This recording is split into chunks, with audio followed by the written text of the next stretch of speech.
A lot of investors are concerned right now that they're overexposed to the US. So I'm going to show you some alternative investments that you can consider. For a while now, the prevailing wisdom has just been S&P 500 and chill, which obviously gives you a big amount of US exposure.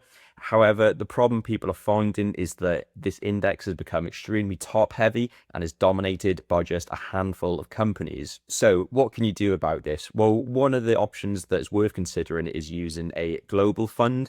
This way you can still get exposure to the US, but you also get exposure internationally into other regions as well. And I'm going to give you 3 options to have a look at now. First up is the Vanguard FTSE All World VWRP. So this is a ETF that invests in both developed and emerging markets. So you really do get total global exposure in thousands of stocks with this option. The ongoing fee for this Vanguard ETF is 0.22%. The next option is the Invesco FTSE All World ETF, but with one major difference. The fee for this ETF is 0.15%. As you can see from this region breakdown, you do get US exposure still, but there's also other regions that your money's going to be invested in too. The third and final option is the Vanguard Life Strategy 100% Equity Fund. Now, this is slightly different because it's a fund, not an ETF. So you may find that it's more limited in where you can actually buy and sell this in terms of the platforms that will have it. The other thing to know with this fund is that it does have quite a high exposure to the UK, which is one criticism that people have of it. As you can see there, it's almost 20% allocated to the UK,